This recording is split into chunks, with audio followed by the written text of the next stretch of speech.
Жылдам ақпарат естуді жалғастырамыз. Барша қазақ елі көрсін білсін, хабардар болсын. Ассалаумағалейкум арма қазақ, арнамызға қош келдіңіздер. Әлемде және де Қазақстанда болып жатқан ең соңғы жаңалықтарды ең біріншілерден болып білгіңіз келсе, арнадағы подписация және де лайк түймесін басыңыз. 2026 жылдың 1 қаңтарынан бастап қазақстандықтар жаңа зейнетақы және де әлеуметтік қамсыздандыру жәрдемақыларын алатын болады. Сондай-ақ және де ұзақ мерзімдегі зейнетақыларды көбейтуге мақұлдады. Өсім неше көлемде болуы мүмкін? Алдағы 2026 жылы әлеуметтік жәрдемақылар қанша пайызға өсуі мүмкін? Қанша пайызға бекітіліп, тақырып қызықтырса, видеоны қарап шығыңыздар достар. Арнамызға тіркеліп, лайк басып, пікір қалдыруды ұмытпаңыздар. 2026 жылы бюджетке қандай көрсеткіштер зейнетақыларды көбейту, оның зейнетақылардың пайызын құрап отыр. Келесі жылы мемлекеттік әлеуметтік стандарттарды келесідей сақталатын немесе қайта қаралады. Ең төменгі жалақы айына 85 мың теңге көлемінде қалады. 2026 жылы бұл деңгейдегі ешқандай өсім жоспарланбаған, яғни ең төменгі жалақы 85 мың теңге көлемінде қалады. Ең төменгі базалық зейнетақы 85 мың 35 мың 596 теңге көлемінде белгіленеді.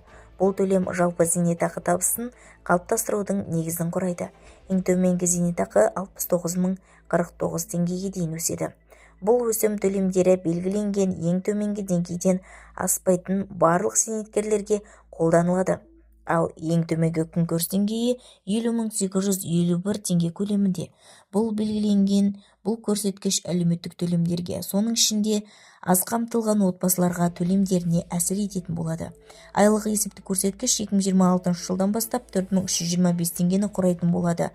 Айыппұлдар, мемлекеттік ғылымдар және де әлеуметтік төлемдерді көптеген түрлері ең төменгі жалақы көрсеткіш көлемінде есептеледі. Неліктен айлық есептік көрсеткіш көбейтілмеді?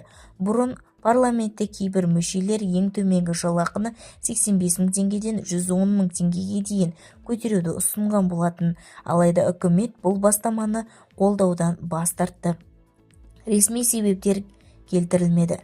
Бірақ сарапшылардың бағалауы бойынша бұл өсім айтарлықтай бюджеттік шығындарды қажет етеді және де бизнеске қосымша ауыртпалық тудыруы мүмкін.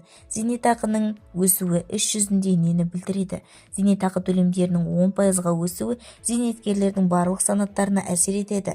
Кәрілікке байланысты зейнетақы алатындарға ұзақ мерзімді төлемдер алуға жеткілікті жұмыс тәжірибесі барларға өсім төлемдері ең төменгі мәндерге байланысты адамдарға да әсер ететін болады. Сонымен 2026 жылы көптен жаңалықтар орын алмақ. Зейнетақы 10%-ға көбейтілетіндігі белгілі болды. Ең төменгі айлық есептік көрсеткіш 85 мың теңге көлемінде, айлық есептік көрсеткіш 4325 теңге көлемінде қалады. Бұл айыппұл төлеуге, мемлекеттік алымдар және де әлеуметтік төлемдерді есептеуге осы айлық есептік көрсеткіш негізінде есептелетіндігі белгілі. Бізді тамашалауды жалғастырыңыздар және де видеоролик кеңінен тарап қажетті жерлерге жету үшін видеоролик астындағы подписация және де лайк түймесін басыңыз. Достарыңызға үлесіп сау саламатта болыңыз.